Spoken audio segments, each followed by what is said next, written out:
Ladies and gentlemen, welcome back to the second part of the National Drones for Good Awards. It's great to have you here with us today on this beautiful day at Dubai Internet City.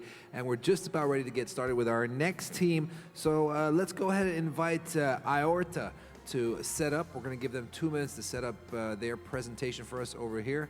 And a warm welcome back to the audience. Warm welcome back to our judges as well. I hope you've enjoyed a great break. Thank you. Thank you for the round of applause. All right, let's talk about our next team. All right, they have a solution for environmental damage due to oil spill. Yes, so it's Aditya, Karan, Rahul, and Karthik from BITS Plani. These are college students that are working on a drone solution for managing oil spills. Generally, when you have oil spills, they're all the way out there in the ocean, kind of hard to reach. You have to deploy marine craft to try and tackle it.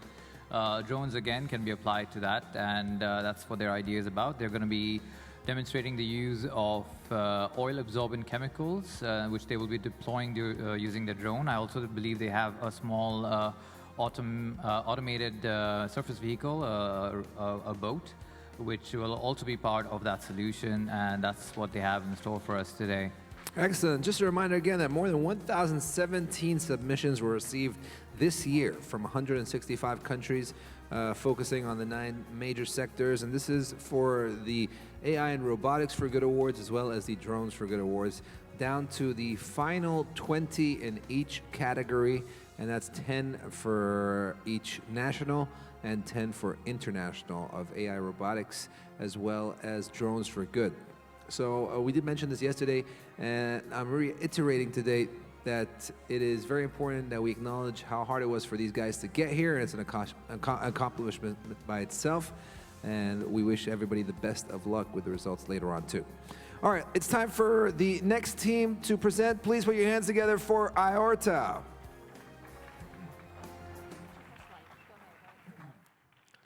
Imagine this scenario where you are at a beach resort looking at the ocean. The blue, crystal clear, pristine waters. You expect that and you look through your window. But what if you find a ocean filled with gray patch of oil all over it, and all of a sudden, you start seeing dead animals floating ashore? You won't like that sight of it, don't you? We are Team IOTA here with the smart oil spill solutions using drones. Now, to start with, the picture that you can see here is of an oil spill disaster, which is infamously known as the Deepwater Horizon oil spill disaster, which happened on April 20, 2010, spilling more than 4.9 million gallons of oil into the Gulf of Mexico, which is part of the Atlantic Ocean. Now, this event, since that day, has endangered the local marine system. So, what is an oil spill? An oil spill is a release of liquid petroleum hydrocarbon into the marine ecosystem. The reasons may be because of collision between 2 oil-carrying ships or onboard fires in drilling platforms, etc. But more important than the causes of an oil spill are the effects it has over us. So an oil spill basically affects us on 3 major fronts: environment, economy, and tourism. When we take the case of the environment, the oil spill spread over the ocean surface blocks the sunlight, which is essential for the existence of the underwater species. On top of it, the oil that is spread over the ocean, it gets into the fur of the mammals and the feathers of the birds, rendering them incapable of staying afloat in water and depriving them of their thermal insulation properties, eventually choking them to death. Now, when we come to the case of the economy, we already have the precious oil that has been lost because of an oil spill. And on top of it, we have the more expensive oil cleanup and containment processes that we have nowadays to clean this oil spill. We have the loss of local fishermen who lose their livelihood because of this. Now, these things add up to the loss of economy because of an oil spill. Now, when it comes to tourism, it's pretty natural that no tourist would like to see a beach filled with oil and dead animals washed ashore. So this issue of oil spill is the one that we need to consider right away so that we can contain and clean it then and then. So what are the conventional methods that people use nowadays to clean up an oil spill? You can see they place booms, dispersants, and skimmers. Now, if we take the case of skimmers, the efficiency of cleaning and containing an oil spill is highly dependent on the weather conditions. So it's highly unreliable to use skimmers to clean up oil spill in all conditions. If we take the case of dispersants, these dispersants are said to be more toxic than the oil spill itself. So basically what we're doing is we are providing a solution to an oil spill which does more damage to the environment than the oil spill itself. How illogical, isn't it? So when you take the case of booms, well, booms are placed to contain the oil spill to prevent the oil spill from going to any other area. That's the purpose of the booms. So we can't really use any of these methods used here to clean an oil spill effectively. So this gives Team IORT an opportunity to use drones. Why not use drones for containing and clearing up an oil spill? So Team IORT presents you the SOS drone, or Smart Oil Spill Solution Drone. We can use this drone to contain and clear the oil spill. And how do we do that? Well, let's look into the SOS drone workflow. At first, whenever an oil spill is said to have occurred, a survey drone is being deployed to the area of oil spill. And now, once the survey drone is being deployed, the onboard camera on the drone, it captures images of the oil spill. And using the image processing algorithm that Team IORT has devised, we take pictures of the oil spill, and then we detect the locations of oil spill whose GPS coordinates are sent live to the base station from which the SOS drone is deployed. So using this, what we do, we are going to detect the boundary of the oil spill. So this boundary detected will be helpful for placing the booms, which will help us to contain the oil at the early stages. Now, once we place the booms, we basically have contained the oil spill. Now it's time to treat the oil spill. So the steps are detection, containment, and clearance. Now, since we've detected the oil spill using the second part in that slide you can see, that's through spill boundary detection, we have contained using the booms. And the next process is, why not use the drone to spill or to spray something that can absorb the oil? So we use the SOS drone to spray something called spill soap, which is an oil absorbent. So this oil absorbent is loaded in the drone, and this is hovered back to the place where the booms are placed, and it will spill, or I should say, spray the oil absorbent. So this is the workflow of the SOS drone. Now, moving on to the key features of the SOS drone, we have oil detection, spill soap, soap dispenser, and the oil absorbing pad. Now, when we take the case of the oil detection workflow, how an oil is detected through the SOS drone, we have the set of images given over here. Data sets of images containing oil are collected, and through a machine learning algorithm called support vector machine, we devise a binary classification mechanism that will help us to predict the presence of oil spill in a detected location. And once the SOS drone, using the support vector machine algorithm detects the location, we send the GPS coordinates almost instantly to the base station.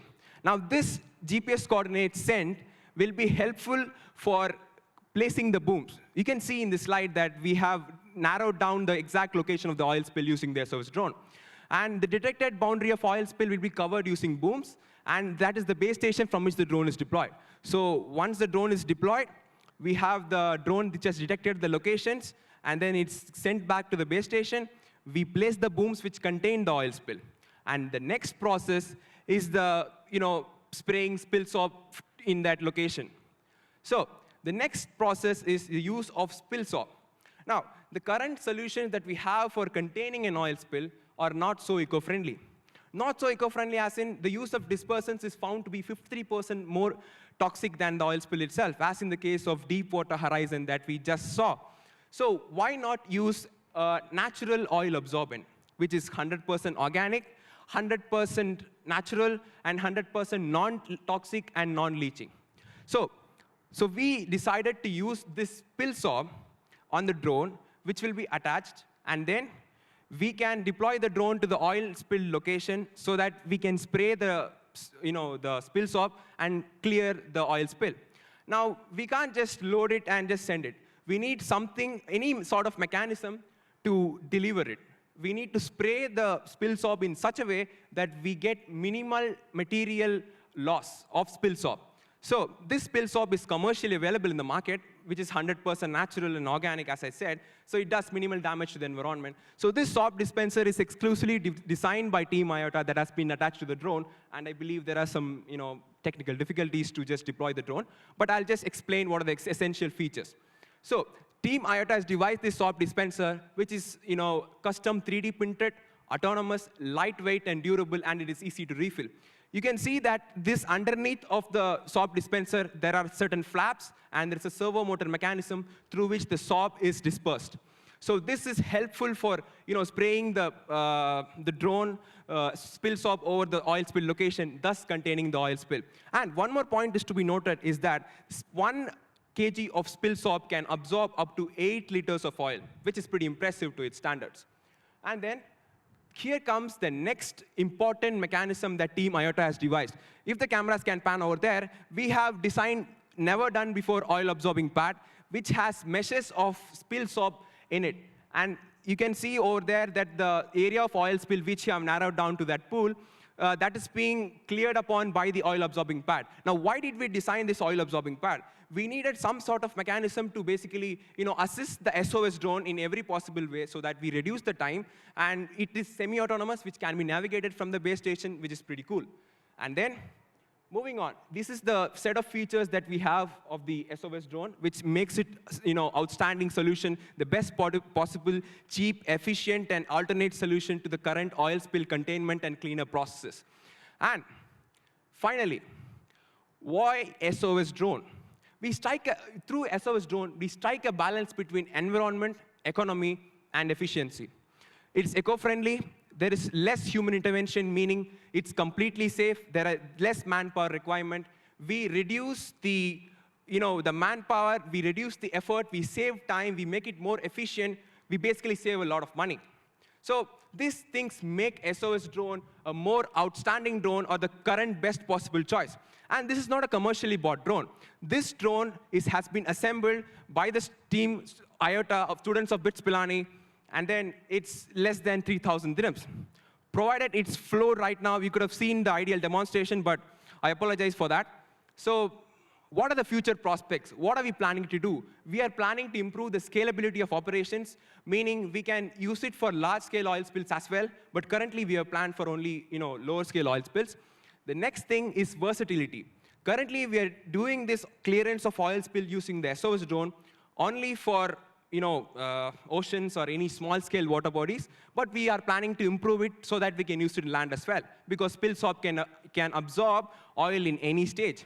And finally, we think we can use this SOS drone as a contingency plan for oil-carrying ships, because whenever an oil spill occurs, without early containment, this oil spill escapes and affects the neighborhood areas, which can have long-term effects. And then, finally, we can include this as a swarm of drones which can independently coordinate and can communicate within each other, thus saving years and months the time that we usually take to clear up an oil spill. And I would like to thank the Drones for Good team and His Highness for giving us the opportunity for Team IORT to present us for the second consecutive time. And I believe if this SOS drone could be commercialized, it would be a great boon for oil containment, clearance, and detection. Thank you, one and all.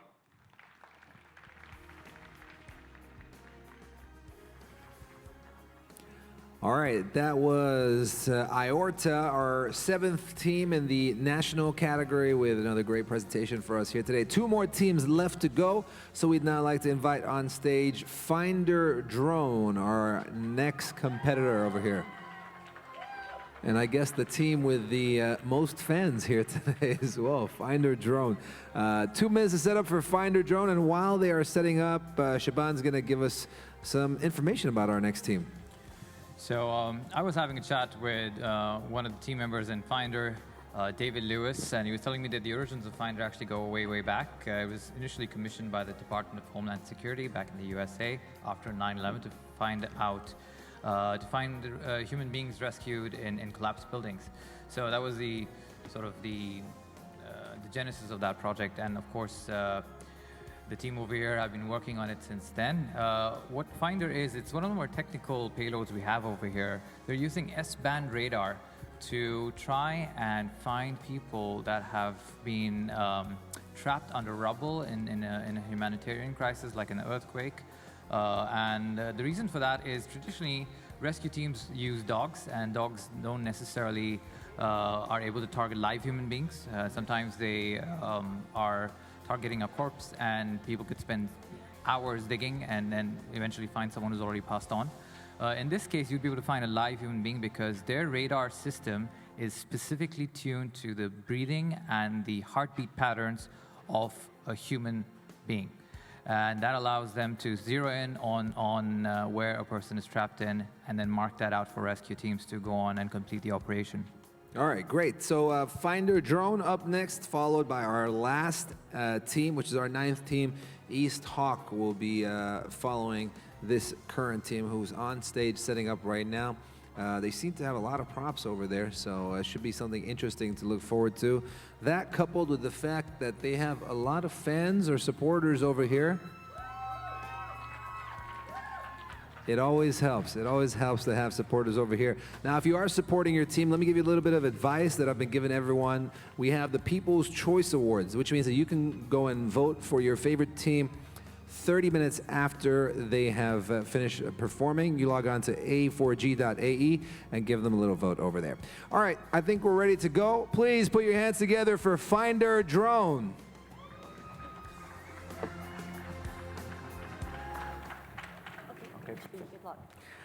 Okay, Dave, we're on, we're live. Assalamu alaikum. We are Emirates Sensing Technologies. On behalf of our chairman, Engineer Kalfan El-Mansouri, and the rest of the EST team, we'd like to thank you for hanging in there today. I know it's been a very busy day.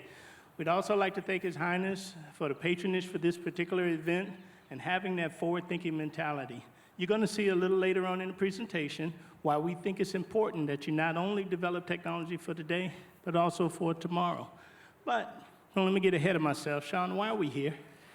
Well, Dave, I don't know why you're here, but I'm here to win the 2017 UAE Drones for Goods competition! Ladies and gentlemen, this is Sean Crockett, our lead engineer for the project. Very excitable guy. I understand we want to win. Did you see all the technology out here today? Great technology out here today, Excellent technology out today. Competitors and team members from international and right here in the UAE, you did a great job. But the title of the competition is Drones for Good. Why are we here? What good will we do? Well, Dave, we're not only here to do good, we're here to do great. We're here to do great. We're here to save lives. Wait a minute, Sean. I got it. Save life. But you got to put that in context, because if this drone can pick me up by the shoulders, carry me home after work in time for dinner with my wife, it'll save my life. Listen, Dave, I have a specific issue I want to address with our drone about saving lives, and that's in the event of an earthquake or natural disaster. That's right, a very serious problem. Most of the competitors here today and last year at the Drones for Good competition are trying to address this very issue. A lot of disturbance around the world. Geologists, environmentalists, they predict that not only with global warming, but all the seismic activity, that we're going to have some more turbulent years to come, just like in New Zealand. That was a 7.2 earthquake. Dave, not only international, right here in our very own backyard. That's right. Most of us was right here in 2015 when Oman got hit with their 6.2 magnitude earthquake. We felt the trembles right here. And we have a blessing that there's really good building standards in the UAE, so we didn't have any issues. Well, Dave, the only issue is the technology. Primitive tools are being used that's been around hundreds of years for search and rescue. Hey, don't knock that, Sean. These primitive tools are necessary. You have to move piles of rubble, all sorts of debris, and it's been going on for a couple of hundred years because first responders, when they show up on the scene, they have to use those things to save life. Now, we know the problem is they can't find the life, and sometimes they do a lot of effort to find no one. But there's still newer technologies to address this problem. There has been some advancement, Dave. For example, acoustic devices are used that can actually detect breathing and small movements within debris. Yeah, wait a minute now. An acoustic device? So if a building comes down and folks are underneath, and you drop a microphone in this thing, and you, what, listen? You listen. Yeah, but you got motors, you got water dripping, you have cats. You can detect cats. I know there's a lot of cats in UAE, Yeah, but we love the cats. We absolutely love the cats, but we want to make humans our priority. We want humans. What about the canine team? Those noses are really sophisticated. You see, the canine search and rescue are one of the most common forms of search and rescue, but Dave, I don't know if you knew this, they're only 65% accurate. I know, 6 out of 10 times, you don't want to be one of those 4 folks that's still trapped underneath that rubble. When you think about it, though, the UAE is leading the way in search and rescue. They have some of these tools already. Again, why are we here? Finder OC. Finder OC is a drone equipped with a radar that can detect human breathing and heartbeats in up to 30 meters of rubble. Wait a second. If I understand you correctly, if everyone sitting out here in this audience sat perfectly still, didn't even blink an eye, this radar could detect their heart beating inside their chest? Dave, do you understand what a radar is? Yeah, I understand. Every time I drive from Abu Dhabi to Dubai and I see that bright white light behind me, I know what a radar is. Okay. Well, you know, I heard the tickets went up. I don't know, but I heard the tickets went up. 600 dirhams. Ask my wife. So, Finder's equipped with a transceiver and receiver that propagates a signal so sensitive that it can detect the breathing and heartbeat of a human. And it can do so in 30 seconds or less. Sean, these folks been hit with technical stuff all day long. What they really want to know is this drone will hover above an area and find somebody 30 meters down if they're laying perfectly still. No cell phones, no other technologies, no thermal images, none of that thing. Just the radar alone is sophisticated enough to detect their heartbeat and the rising of their chest. Dave, here at EST, we've done numerous testing on our radar. We tried to improve the accuracy, and we did simulation in different environments, rubble environments to simulate earthquakes. We did open space to simulate a fire, maybe in a forest. We tried our best to improve this algorithm. Listen, Sean, I got it. We hit a lot of the checklists. The Department of Homeland Security, even right here in the UAE, the Abu Dhabi police came and took a look at our system and claimed it viable for the next step. I got it. But again, this is technology. We went through that testing. Operationally, what is it doing? Well, Dave, I'd like you to expand a little bit upon real-life deployment of Finder, not just testing. That's right. JPL, NASA, our U.S. partner R4, and Emirates Sensing Technologies, we worked all those algorithms. We took that sensor, we refined that sensor, put it on a drone.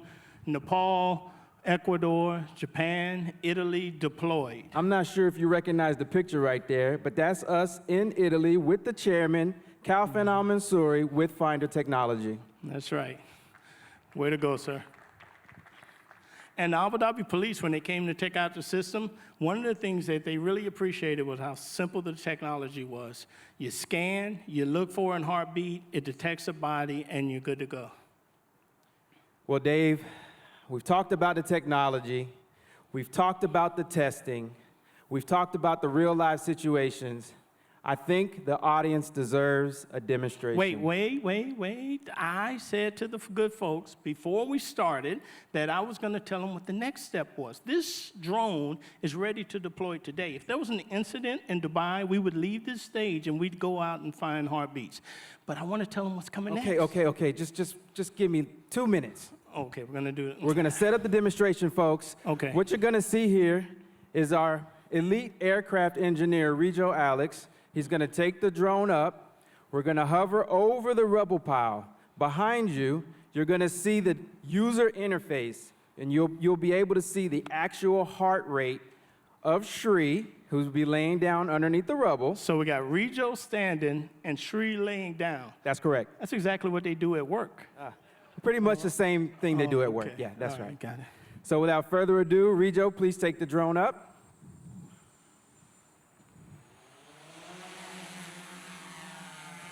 So, Rejo's taking the drone up, folks, and you should now see a switch over to the user interface. Now, while the drone is hovering over the pile and we're looking for the heartbeat, there could be many things going on. There can be air conditioners running. There could be lights running. There could be cats inside that buried area. But you will not detect that because the algorithm filters all that away. A human heartbeat paired with the rise and the fall of their chest is very specific, and our algorithm is written to detect just that specificity. Okay, now Finder's finished scanning, 98%. We can bring it back now. Scanning complete. 30 seconds. Finder's so powerful, it's blowing away the rubble. We'll go for a landing. Ladies and gentlemen, please give it up for Rejo Alex. And Shri, it looks like you're a little nervous. Your heart is at 70 beats per minute and your respiratory cycles are 10. Really? I've seen you take naps before. You're not that nervous. So ladies and gentlemen, if I could just point your attention to the screen over here, what Finder has done is it successfully detected Shri despite the buildings blowing over, the air around him, and everything else. Maybe there might be a few cats under there. Sean. But it able to detect one victim, and then it shows the reliability percentage. 87. Sean, they got it. I just told them I want to talk about the future and why it's so important. Okay, we're kind of running out of time, but you saw Finder pick up the heartbeat, and I'll let Dave tell you why we're here. That's exactly right. So it's not about just the disasters that happened today, but what about tomorrow? Just this week, right here in Dubai, the RTA signed a deal with Tesla that's going to have autonomous vehicles driving on the streets of the city. That's going to happen in a couple of years. And the only thing that they have right now is a very small slither of the electromagnetic spectrum to make a decision between what's human and what's not. We want Finder and its technology to determine what is and what is not human and have our first responders right here in the UAE lead the entire world on how to respond directly to heartbeats. That's why I'm so excited, Sean. Ladies and gentlemen, David Lewis, President of EST. Thank you. Thank you for your time.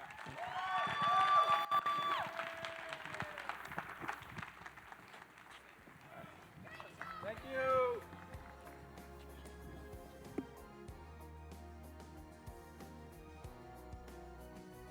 All right, there you have it, ladies and gentlemen. Finder drone, the team before the last. That's team number 8 in the national category with a great presentation over there. We're going to get those highlights up for you on the screen real soon. But I have to say that I think these guys really did a good job with the presentation today. Fantastic work as far as the presentation is concerned.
Ladies and gentlemen, it takes me great pleasure to welcome His Highness Sheikh Hamdan bin Mohammed Al Maktoum, the Crown Prince of Dubai, joining us here today.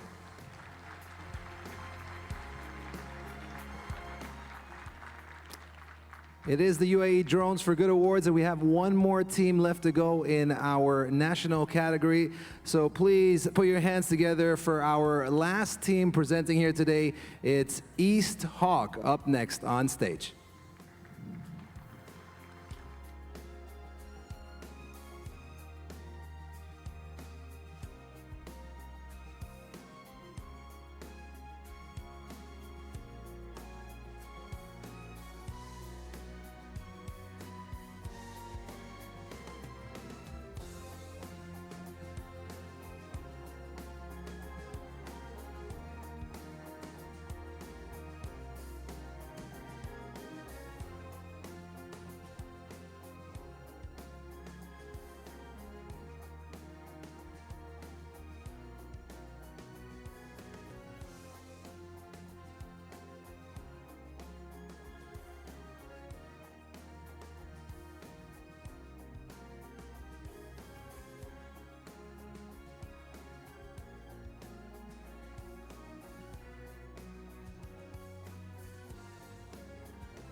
All right, ladies and gentlemen, it is time for our last team in the national drones category. Please put your hands together for East Hawk.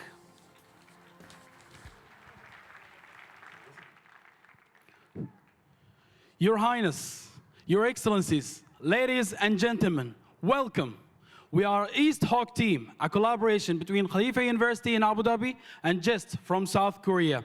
Today, we are bringing our new and innovative system, a multi-perspective constant aerial surveillance system, which consists of two subsystems, a tethered drone and a wireless charging drone. So as you may know, there are many applications for the drone technologies nowadays. However, we haven't witnessed a lot of applications in a wider scale in the recent few years, even with a huge investment and a huge development. Today, we are investigating the main issue, which is the battery. So, as you know, the drones technology and the batteries has evolved a lot, and there was a huge amount of research and a huge amount of investment to develop these batteries. But still, there are these challenges. The batteries still have a short endurance time.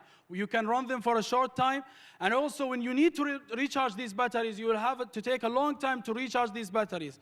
Moreover, when you need to replace these batteries, you would require the human operation to replace these batteries. All of these counter into the equation of the mission. So basically, you can actually only take short missions with a small range.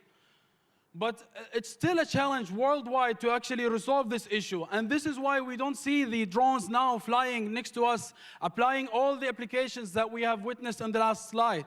So today, East Hawk team has decided to take the challenge and actually tackle this challenge from its roots. And this is why we're bringing our tethered drone and our wireless charging drone, the two main subsystems that we have brought today. So let me start with our first innovation, the tethered drone.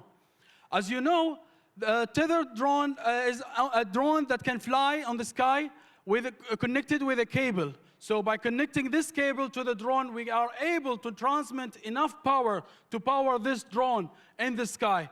By transmitting this power, we can actually make sure that we are giving and supplying a constant supply of power, which means this drone can be there in the sky forever. So it is a very big challenge to reach a high altitude with this, because as you go high, you have the weight of this cable, you have to pull it, and many other difficulties and the fluctuations. But East Hawk team has actually collaborated on the research, and with the advanced power electronics, we were able to achieve the world's highest altitude of 200 meters. So with these technologies and achieving such a high altitude, the world's highest altitude, we are able to scan a very wide view of the area, and we are able to detect objects and be there in the sky forever. And we have one of the great applications actually this could do, which replaces the use of helicopters or launching satellites to inspect a wide area, which is a high-level surveillance mission. So when you have this drone in a very high altitude, you want to make sure you go to a point of interest. If you have a point of interest in a very high altitude with a very wide view, which is very useful, you can actually you want something to go and point to give you a close-up look of what you want to inspect. So we have developed our second subsystems, which is the wireless charging drone. The wireless technologies has been there from almost like more than 15 years ago. However, there was a very huge challenge, which is mounting or docking properly with a certain orientation or direction. So today we have developed the world's first omnidirectional charging station, which basically is a place where you can just land your drone and your drone will recharge itself. You don't have to worry about the complexity of landing and making sure you land in a certain orientation that will guarantee your charging. But not only that, we have also made our solution with a zero carbon impact. So it gets all of its power from solar energy. This allows the system to be completely independent, and you can distribute these charging stations independently anywhere in your point of interest. So as you see here, nuclear plants are very safe. However, if there's a nuclear accident, you would need to place these charging systems well in advance and with these drones.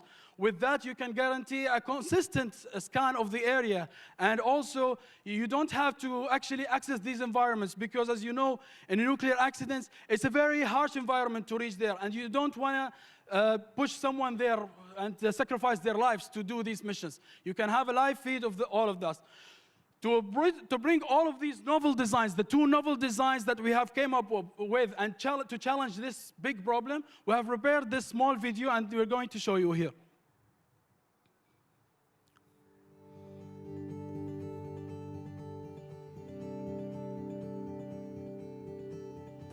During the last several years, GIS and KU have carried out a strong collaboration, and we jointly proposed the multi-perspective constant aerial surveillance system, which is MCAS in short, to overcome the limited endurance and operation range of the conventionally battery-powered drones. MCAS includes two noble drones. One is a tethered drone, whose energy is provided by the ground power source. So far, the maximum flight altitude of the tethered drone is around 80 meters. And using our new technology, we have enabled around 200 meters flight height. The other one is a 3D wireless charging drone, which can perform the world's first omnidirectional wireless charging without any physical plug-in. Using our new technology, the charging can be occurring regardless of the yaw angle between the drone and the wireless charging pad, which can significantly reduce the control complexity of the drone landing.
In MCAS, the tether drone is mainly in charge of the constant but rough surveillance of the large area.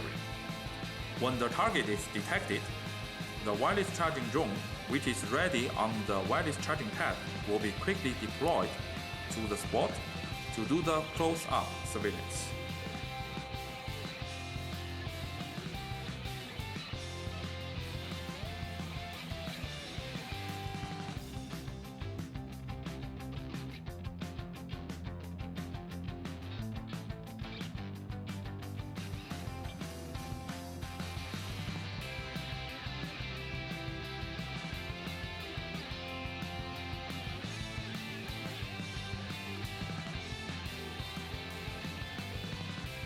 So as you saw in this video, this is just one of the applications we can do. And now let's see the system in action.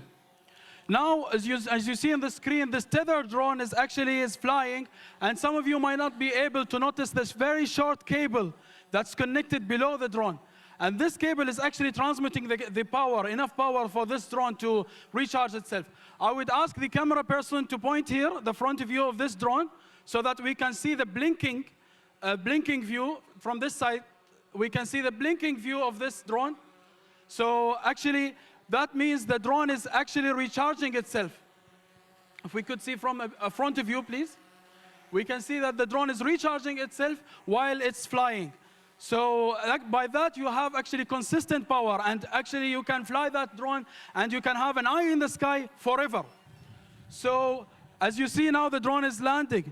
And one of the things that you are thinking of, what if there is a problem, like someone cuts the cable while the drone is flying? We have designed this drone to be very safe, and then it can land safely on the ground in case of a cable broken. And another thing, when you reach the world's highest altitude of 200 meters, you have to have a novelty on this design. Our novelty also was to add a smart cable management system below that station there. It can actually make sure that this cable is always in tension. And that will prevent any cable entanglement. Let's put this into context. This drone is flying up in the sky and give us a high-level view of the area. We have designed the second drone, where actually this drone can command the nearest drone that is sitting on a charging station. Let's point here on this drone. So this drone is the wireless charging drone. And as you see now, we could see from the front view here, the drone is actually, the LEDs are blinking, so that means the drone is charging itself. There's a point of interest there. This drone can actually go and fly there and inspect, give us a close-up look of that area, and then it can go autonomously back to the station. And you don't have to worry about the complexity of landing. You can just land in any orientation, and still you get the LED charging again. So with any orientations, as I mentioned, you can get the drone recharge itself. You can distribute these systems anywhere, and you can have all of these systems integrated autonomously. And that's only one application. Imagine the other applications this could open for us. So let's go back for the slides now. Yeah, and this innovation, as we have earlier mentioned, it actually allowed us to solve one of the biggest problems, as I mentioned earlier, which is the battery problem. And with these innovations, we have actually here, as you see, collaborated with Abu Dhabi Police and also other applications in the offshore plants. And we believe with this, all of the research and the 5 years research we have invested in this work, we can actually accelerate the development of drones for good and achieve the 10x plan that we have planned in this week for Dubai and for the world. Thank you very much, and hope you enjoyed it. All right, thank you, East Hawk, our last team to present in the national category of the UAE Drones for Good Awards. And that wraps up our 2 days. And while we give the judges a moment to get their scores in, our award ceremony continuing later on, we have some highlights coming your way on screen for the team that we just saw, as well as some of the other teams that have been presenting over the last 2 days here at the UAE Drones for Good Awards. And let's do a quick recap of what we just saw right now with East Hawk. The team members are Abdulaziz, Yahya, Suyong, and Juan. The three key things to remember here, folks. This is one of the few tethered drone systems we've seen at the show. They've also done a second innovation where they have 3D wireless charging. Currently, some of you may have wireless charging phones, and you may remember you have to put it a certain way for it to charge. In this case, this could be put in any orientation and it would work. And the third innovation that they demonstrated was the automatic cable retraction so that the drone does not get tangled in its tether. All right, ladies and gentlemen, on the screens right now, a highlight of what we have witnessed today at the UAE Drones for Good event in both the national and the international category from our 20 teams. And again, we say well done to all the teams who have taken part from our over 1,000 submissions from 165 countries. We were down to the final 20 in each category, and it's going to be down to the final 4, which will be announced very soon, the winners of every category in AI and robotics, as well as drones for good.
All right, ladies and gentlemen, it is that time to announce the winner of the AI and Robotics for Good Awards, as well as the Drones for Good Awards. Before we continue, let's have a round of applause for all the teams who have taken part this year. They've all done a fantastic job, down from over 1,000 teams to the 20 teams who've presented. And Shaban, I think you can agree it's been a great 2 days. The awards have come a long way, Marwan. It was a pleasure to be here today. All right, now it takes me great pleasure to invite His Highness Sheikh Hamdan bin Mohammed Al Maktoum to the stage for the awards ceremony. Your Highness, if you can join us on stage. His Highness will be joined by His Excellency Dr. Abdul Qadir Al Khayyat, the chairman of the ICT Fund, as well as His Excellency Hamad Al Mansouri, the Director General of the TRA.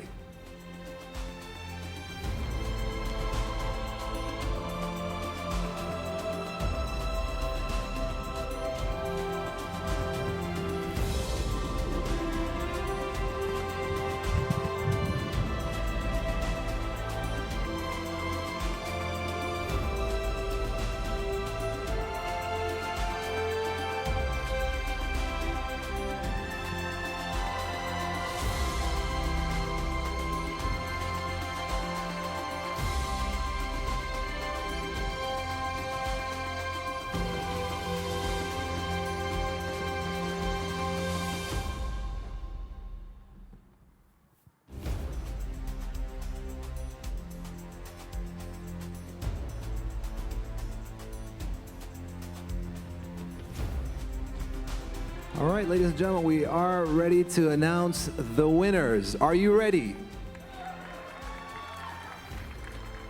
We're going to announce the winners for the National Robotic Competition first. The winner of the National Robotics for the 1 million dirham prize, is In-Pipe Inspection. Congratulations.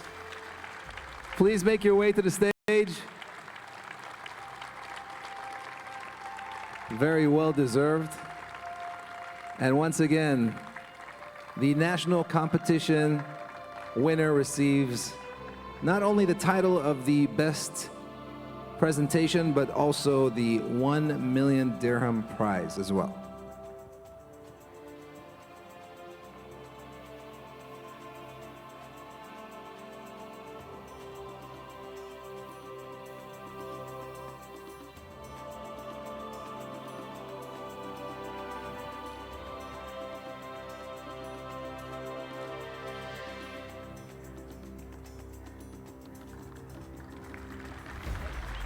Once again, congratulations, In-Pipe Inspection.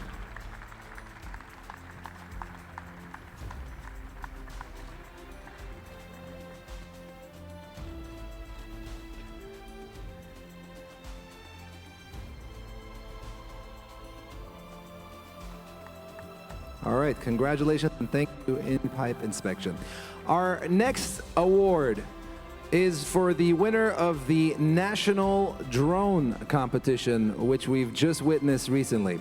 And the winner for the National Drone Competition is Sanad Academy.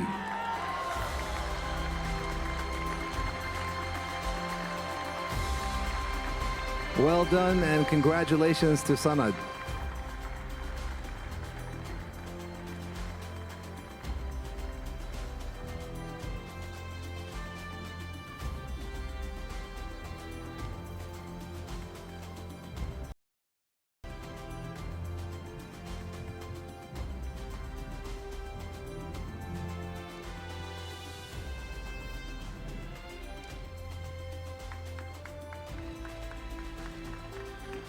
Well done once again, Sanad, the winner of our National Drone Competition.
Well done, Sanad. All right, ladies and gentlemen, our next award of the day is for International Robotics for the $1 million prize. And the winner of International Robotics is Open Bionics. Open Bionics, the winner of the $1 million prize, and of course being crowned the best presentation and idea for the International Robotics category. Well done.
Well done. Once again, Open Bionics, well deserved. That is the winner of the International Robotic Competition. We're left with one last award this afternoon, and again, well done to everyone who's been here so far and has made it this far.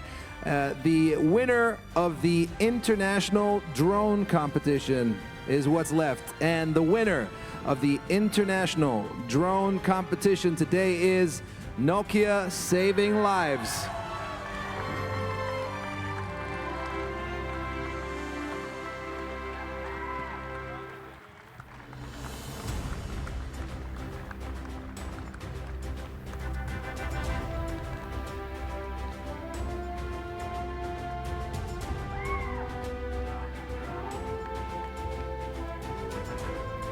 Here we go.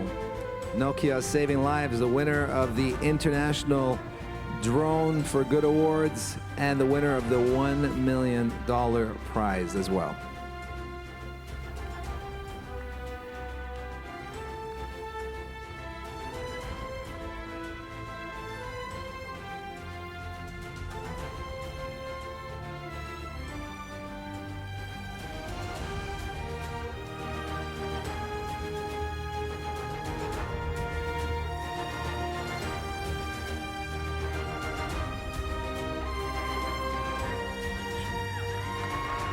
Congratulations once again, Nokia Saving Lives. Winner of the Drones for Good Awards. And a great presentation from them. We'd now like to invite all our judges from our judging panel for a photo with His Highness. All our judges who have been with us for the last 2 days, working long hours. Thank you to our judges. Can we get a huge round of applause for our judges, please?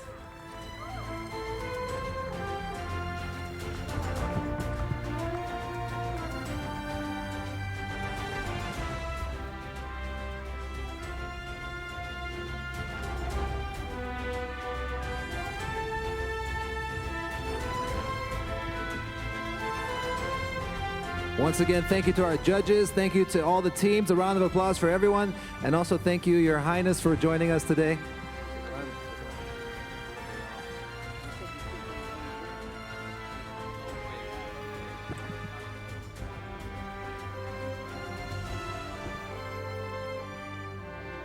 Thank you, Your Highness, for joining us. Thank you to our judges. Thank you, our teams. We have all the rankings coming up on the screen for you soon as well, so you can take a look at how you all did. It's been a fantastic 2 days over here at the UAE Drones for Good Awards, as well as the UAE AI and Robotics for Good Awards.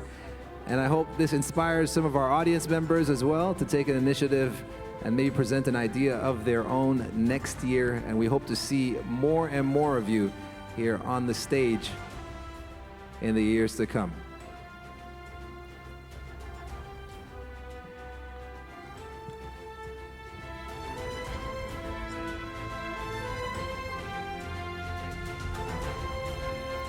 All right, the rankings of the National Robotics on your screen right now. As you can see, in-pipe inspection won by 75.5%. Next team at 74.3%, very close, followed by 74.1%. But again, congratulations to national winner in-pipe inspection robot. That's in the AI and Robotics for Good Awards.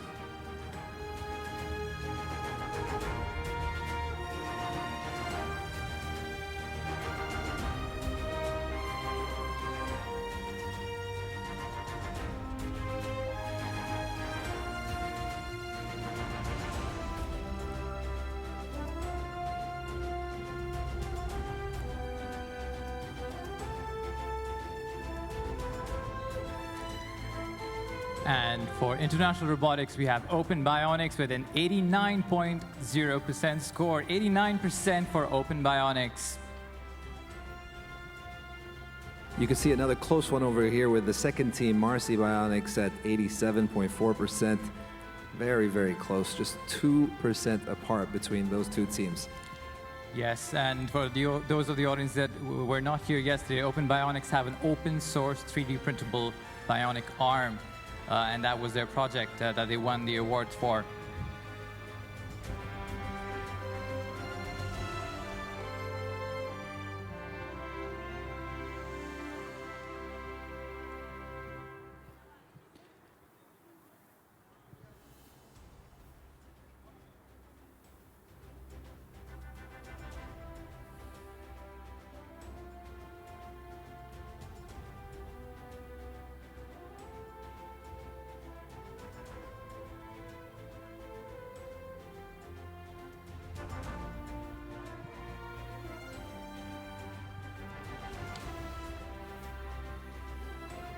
Me? All right, next up, we've got the results for you for the national drone. And as you can see, Sanad, the winner over there with 76.1%. Congratulations to them once again. And again, you can see the scores are always very close. It usually makes a small difference between the winner and the next person. Scores are very close. Tough job for the judges, but Sanad Academy, well-deserved. Congratulations on your win over there.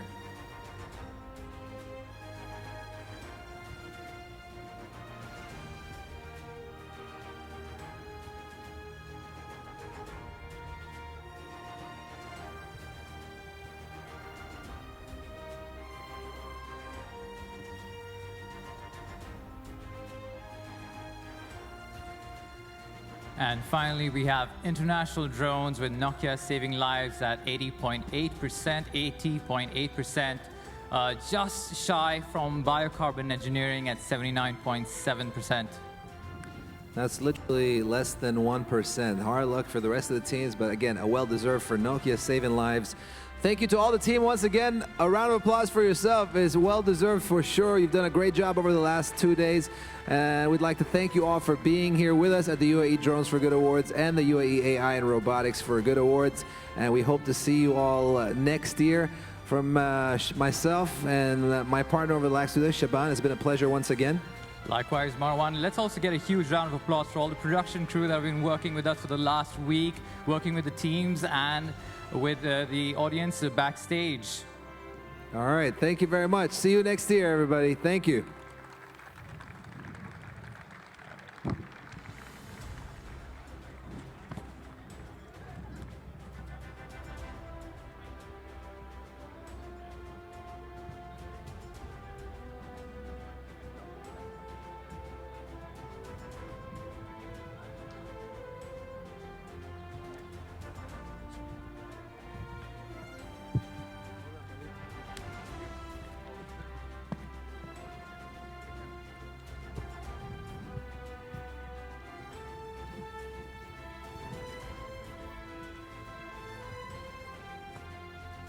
Just an update for you, the winner of our drone competition, the DJI Mavic, is also up very soon. In a few moments, we'll be announcing who are the winners of our 2 drones as well.